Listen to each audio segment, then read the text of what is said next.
Let me tell you about Wojak.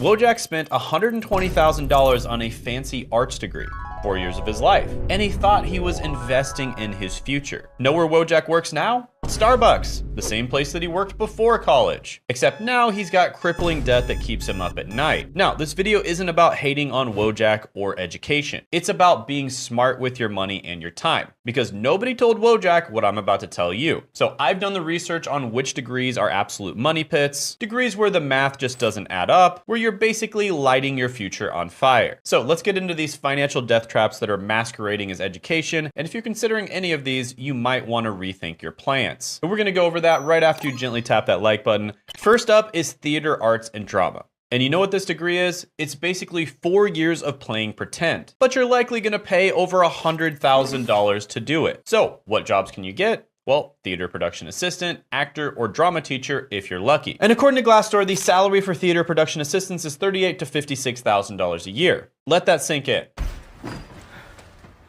You're spending potentially 6 figures on a degree that makes maybe $38,000 a year starting out. And that's well below the average income in the United States. And that's if you're able to find a job, which is a big if. And let's be honest, the entertainment industry is brutal, like 99% rejection rate brutal. Most graduates spend years doing unpaid work or making coffee runs just to build their portfolio. Meanwhile, your student loans don't care about your big break. They just want their money now. All right, next is anthropology. And is studying ancient cultures cool? Sure. Will it help you pay the rent? Hell no. You'll spend $35,000 to $45,000 a year at private universities to learn about dead civilizations, only to end up as a museum research assistant or a nonprofit coordinator. Again, if you're lucky. And according to Glassdoor, the salary for these positions is $49,000 to $71,000 a year. But here's the thing, you're only gonna have even a puncher's chance of getting a position like that if you have a doctorate. That's right, you have to get a PhD to even be considered. And even then, you're still probably not gonna land that job. So you're looking at probably potentially over $180,000 to $200,000 in student loans to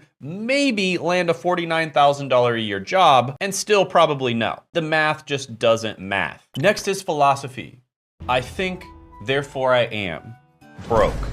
This degree will likely cost you over $100,000 just to learn how to ask deep questions that no employer is paying you to answer. Your job prospects, research assistant, editorial assistant, or maybe a policy analyst if you're incredibly lucky. And the salary for a research assistant is maybe $46,000 to $74,000 a year. And sure, philosophy does teach critical thinking, but try putting I can ponder the meaning of existence on your resume and see how far that gets you. Because employers don't care that you can debate Kant versus Hegel. They care if you can do the